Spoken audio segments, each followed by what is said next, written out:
Et on va revenir sur cette information de notre ancien président de la République, Nicolas Sarkozy, qui est sorti de prison aujourd'hui. C'est l'info en plus. Les vraies voix Sud Radio.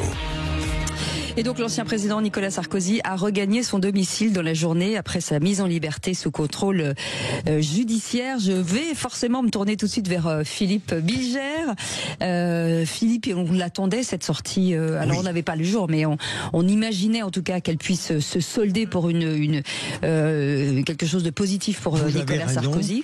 J'ai bien aimé la manière dont elle a été décidée. Alors je suis sans ironie vraiment très heureux pour Nicolas Sarkozy, qui sort dans des conditions où un contrôle judiciaire très précautionneux lui a été imposé, notamment ne plus rencontrer Gérald Darmanin et son cabinet.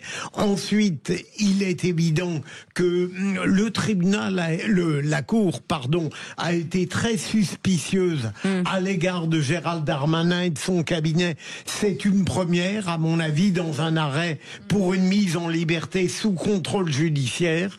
Et donc, pardon de le dire, je trouve que c'est une parfaite réponse à ce qu'un certain climat politique et médiatique a apporté comme délire dans cette affaire. Encore une fois, je suis ravi de cette liberté et je crois qu'elle va permettre d'appréhender bien mieux le fond de ce qui a inspiré le jugement qu'on a contesté et probablement ce qui va irriguer les débats de mars 2026 lorsque l'affaire viendra en appel. Alors le fait de ne pas pouvoir rencontrer le garde des Sceaux ou quelqu'un de l'affaire, c'est parce qu'il y a d'autres affaires qui se percutent, hein, bien sûr, Coralie Dubos.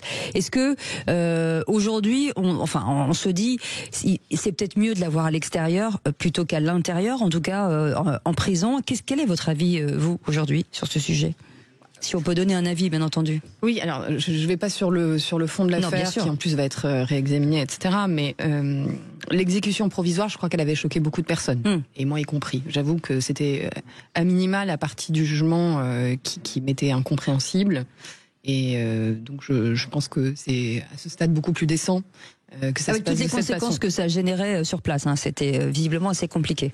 Oui, et même sans toutes les conséquences que ça générait sur place, même s'il n'avait pas fallu aménager certaines choses, au regard des conditions de l'exécution provisoire, j'étais pas tout à fait certaine. Et je pense, comme Philippe, que c'est bien de se concentrer sur le fond de l'affaire.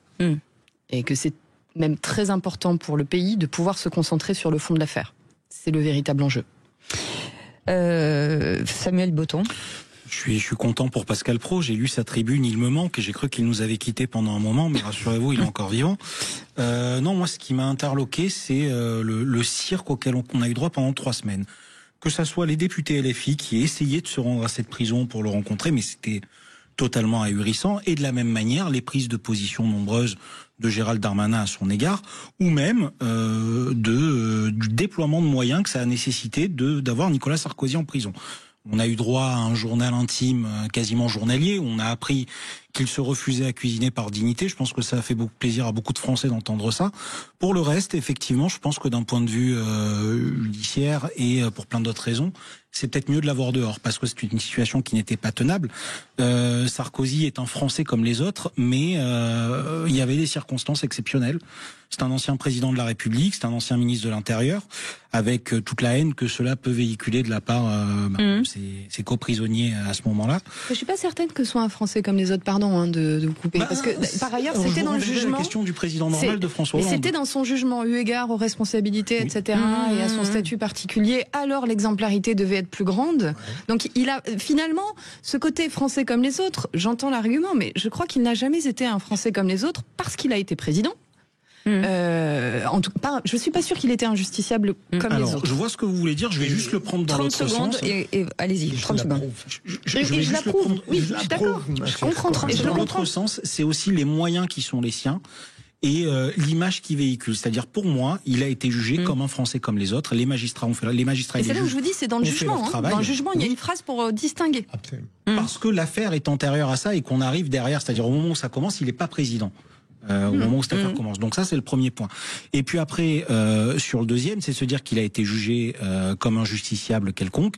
Donc là-dessus, aucun souci. Par contre, effectivement, c'était la question des moyens, de son image, de sa personnalité. Et non, j'insiste, il n'a pas été jugé comme un justiciable quelconque. Quand vous avez dans le jugement que la gradation de la sanction a été évaluée, eu égard au fait qu'il n'est pas un citoyen comme les autres, mais parce qu'il a été un président. Transposer, si ça avait été mais je trouve que c'est une question hyper intéressante. Exactement la même chose, parce qu'il avait des moyens financiers qui lui permettaient de potentiellement se soustraire à la justice ou autre. Et je trouve que c'est deux parallèles intéressants sur des corps de métiers différents, un politique et un dirigeant, un privé et un public. Il y en a un, c'est un métier, l'autre c'est une élection au suffrage universel direct de la totalité des Français. Recours et des ressources pour se soustraire potentiellement, je ne dis pas qu'il allait le faire à la justice. Oui, effectivement, je comprends que la justice n'ait pas été rassurée, qu'elle ait voulu prendre 3 semaines pour s'organiser, comme l'a dit Philippe, sur les conditions de sa libération. Et là-dessus, il y a absolument rien qui me choque. On est en France. Chacun. Parce que vous pensez que ça a changé quelque chose, vous, le fait qu'il aille en prison, de s'organiser, enfin c'est. Oui, je pense que ça permet surtout aux éléments clés de cette affaire de ne pas parler les uns avec les autres. Ça permet aussi de cadrer justement. Mais ça n'empêchait pas de le faire. Ça n'empêchait pas de le faire. Mais je pense que il n'aurait pas été en prison que je n'aurais pas été scandalisé. Il faut être clair, l'exécution provisoire, ça a perturbé l'appréhension du fond du jugement. Mais là où je rejoins Coralie, si je l'ai bien comprise, moi je suis très accordé au raisonnement du tribunal qui dit plus on a de responsabilités et de privilèges, si Nicolas Sarkozy est coupable, l'affaire est gravissime. C'est une intelligence avec l'ennemi. Et je conçois qu'un tribunal puisse sanctionner plus lourdement quelqu'un qui a des responsabilités plus lourdes, alors qu'en général, le commun des citoyens fait l'inverse. Il en réfère aux voyous en disant c'est scandaleux, les voyous ne sont pas condamnés. J'entends Philippe ce que vous dites et je comprends, mais à ce moment-là, pourquoi on va devant une juridiction ordinaire et pas devant exceptionnelle? Mais parce que Coralie, vous le savez, tout ça n'a pas été. Allez, merci les amis.